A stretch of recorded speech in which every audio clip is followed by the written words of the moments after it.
So Ginger, in some ways, it's hard to believe. It's been 6 years since probably one of the most bizarre murder mysteries we've ever covered here. I would say it's one of the most bizarre, and I do believe it's hard to believe it was 6 years. In fact, in one of the scripts, I accidentally wrote 3 and realized, oh my goodness, no, it's been 6. Yeah. But I've worked here 20 years, and I don't remember one where there was this big of a manhunt and this much suspicion and ties to, or questionable ties to, Aryan Brotherhood and Mexican cartel for 2 months. This town was terrified, and they weren't really sure who it was, but they all had suspicions. Yeah. And so Kim Williams, she's serving 40 years, and Eric's on death row. And I'm guessing really ever since they were arrested, you've been wanting to get the interview. I mean, that's what everyone has been wanting to talk to them. I think that anyone that lived here in 2013 would remember this story. Just about anybody in this newsroom, everybody in this newsroom covered it somehow. So it was just a few months ago, you know, you and I were sitting in the I-Team office, and I was actually looking up some information on another inmate related to another case, and I said, I really want to talk to Eric and Kim. So yeah, we've always thought about it, but it really was just late last year that I thought, we need to follow up. And I also asked, why has no one ever done this? Yeah. And then we found out why. Yeah. I mean, they said no. They've said no to so many national broadcast and magazine-type programs. But I found it interesting who you did find someone that they said yes to, and I find it interesting who they said yes to. It is very interesting. It's Catherine Casey, the author of this book. And if you remember, when I first started making the request, as we do, to talk to inmates, you have to go through the wardens at the different prisons.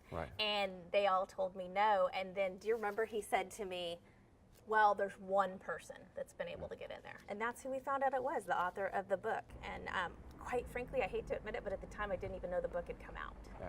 And Catherine not only talked to Kim, but Eric. She was able to talk to both of them. Exactly. You could only go in and talk for 1 hour at a time. And so she went in 5 times with Eric and 4 times with Kim. So she had 9 hours with them. But she not only talked to them, but then she began exchanging letters, which, you know, I've shown you some of those that we've received. That's crazy.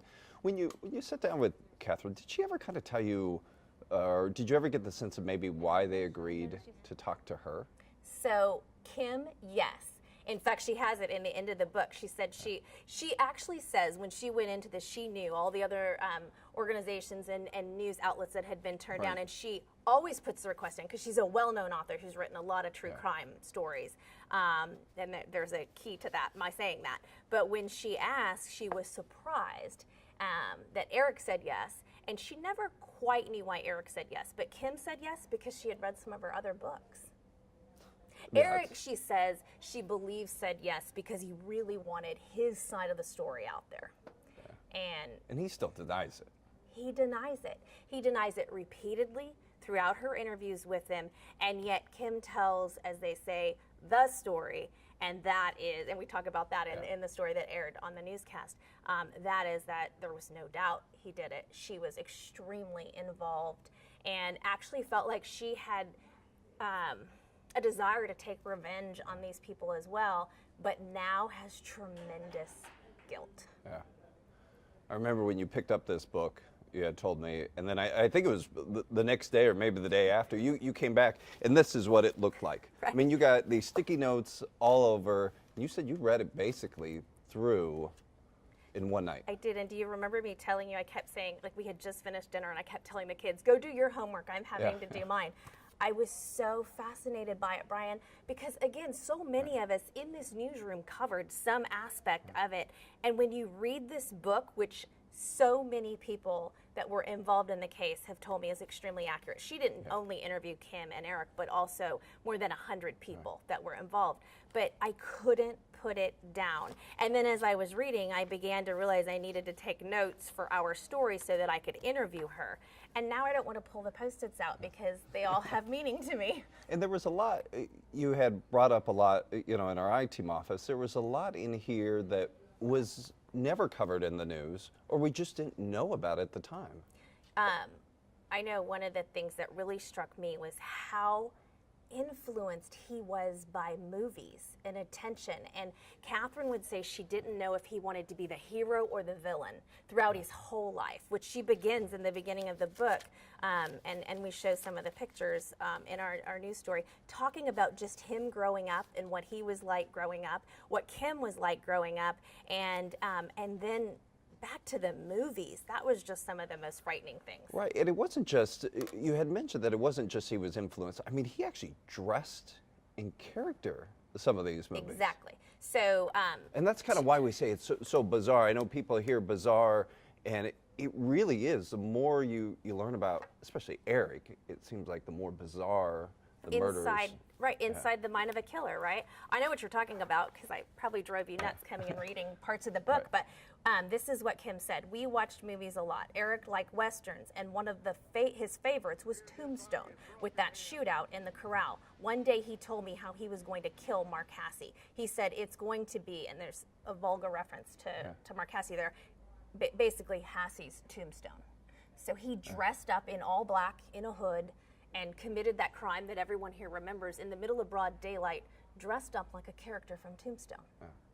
And it wasn't just Tombstone. You had mentioned there were several movies that he. So a story we often talk about here is, I wasn't there at the time, but our producer, investigative producer at the time, and our photographer had gone out to the neighborhood. Many people for months speculated between the first murder and the McCullens murder who this was. So they were tracking him, and they saw him come out of his house, and he was riding on a Segway. And they let's just put that into, this is Kaufman County, a little bit of a rural county. Not everyone has a Segway, and he's just out there on the sidewalk on a Segway. Also knowing that investigators' eyes and the news media's eyes are on him for this crime. Yeah, so everyone's much about it is odd. That's just bizarre. It is. And so I did not know this at all until I sat down with Catherine. And she says, at times it appeared Eric had to be trying to be noticed, playing up with what so many saw as his quirky image. That year, Eric watched Kevin James portray a security guard in the comedy Paul Bart Mall Cop. He went out and bought a Segway. So bizarre. So you go from Tombstone, a Western and the traditional, and then you got Mall Cop, that he's influenced by all of that. And she says they watched movies, and that's what they did. They also love, or he particular, according to Catherine, Kim says, loved to watch our news coverage and the national news coverage with all eyes on him and this murder. And so, and murderers, all three of them. So he enjoyed the attention, according to Catherine, according to Kim. Yeah. So what did you get from Catherine in her interviews with the two of them? What kind of sense in terms of personality? I mean, Eric denied it, but Kim, it was really interesting, some of the things you were mentioning of Catherine's kind of relationship with Kim and how it grew over time. It did. I would say Catherine definitely had a job to do. She was going in to write a book and didn't get close to either one of them, but close enough to get all of this information. Sure. But she definitely believed Eric was hard to read. She never knew who he was going to be when he came in, not only physically, but mentally. In fact, at times she said he would get upset with her if she asked the same question twice, almost treating her like a child. Why'd you do that? He continued to deny it throughout the entire hours she interviewed him. Never would tell her who did it, but denied it. Kim, she says, I think it was in the first interview, admitted that she and Eric had an intent to get revenge on these people, and she felt like they had wronged them as well. However, by that second interview, she said Kim was extremely emotional, and in fact, she talks about it at the very end of the book, extremely emotional, and feels tremendous remorse for what had happened. She says, while I sensed sadness about her, it wasn't until late in our second visit that she added that she had talked about Cynthia. And Catherine talked a lot about the apparently overwhelming guilt she had for Cynthia in particular. All three of them. Remember, Mark Hasse was killed and he was the prosecutor. Then there was the DA, Mike McClellan, and his wife, who were gunned down at their home. And she apparently would repeatedly say Cynthia didn't deserve that. And correct me, but my recollection was Kim was always kind of she was driving the getaway car in each of these, in all of the murders. So she knew about it, she was there, but she wasn't the one pulling them. And she was hearing all the talk inside the home, which was another thing that was so fascinating to me about the book, is what they were saying to each other inside that home. But yes, she never did. There were some allegations in the beginning that she had been involved, but no. She basically was an accomplice who pleaded to murder and confessed to much of this to reduce her 40-year sentence. But she also says that she was extremely sick at the time. She has rheumatoid arthritis, and that came out during the trial. Yeah. That Kim tells Catherine that Eric kept her high on liquid morphine to treat this, and that she was in such a fog that she didn't know what was going on.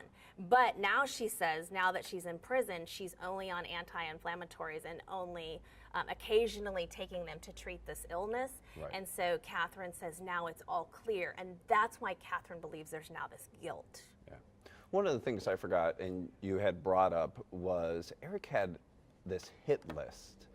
And it was interesting when I was talking to you, were kind of going through some of the names that we knew that were on the hit list, and these were people that you were in touch with while you were covering the story. We were meeting with them. So my investigative producer and I, I sat down at a very popular Dallas restaurant with one of the people on the hit list, and he told me at the time, between the first and the second murders, I know I'm on there. I could be, one of the ones they're going after next. So a lot of these people were getting security, but you'll remember the Mike McClellan story. And it breaks my heart because these were such loved people, all three of them. But it doesn't happen too often in a journalist's life that something like this goes down. Yeah. But between that, after Mark Hasse was killed, my investigative producer at the time, Jack, and I sat down in the courthouse with Mike McClellan, who was the district attorney at the time. And he had no doubt it was Eric Williams. I remember right where we were sitting, and he looked at a window behind him, and he said, if I'm next on Eric's list, then he can come shoot me through that window right now. So he knew that this person was out there, and there was a lot of attention on him, a manhunt for whomever was doing this. But I don't think he had any clue that he could be next, though he knew he was on the list. And the saddest part was, I remember right where I was standing in my house when I got the phone call on Easter that he and his wife had been killed the night before. I just still can see his face as we're sitting in there with him. Such a likable man. Obviously, you remember so much. When you got that call, did your mind go right back to that conversation you were having with him? It went back to every part of it. The first thing I did was call the investigative producer and said, have you heard the news? I can't believe who's been killed. But yes, I can still remember Jack and I walking away from the courthouse and talking about sitting with Mike McClellan. And I guess for that reason, even the faces of his family still break my heart, thinking about him knowing he was out there, but also feeling like he was okay and he was safe. Yeah. God, you're so close. And I know, as a journalist, you kind of walk the line of, we're still humans, we're sympathetic to people, and we meet people, and you may not have a personal relationship, but you still have a human contact with them. And I know this story has really, just over the years, hearing these stories has really impacted you. Of all the stories you've done, this is one that, you obviously are not going to forget. No, we still think about it. And you're right. They always say, us and doctors and lawyers and emergency room workers have to remove themselves just to be able to do our job. And we've talked about that. And as long as people like us have done this job, there are a lot of stories that, quite frankly, you forget about or you have to just wipe out of your mind. But there's some you'll never forget.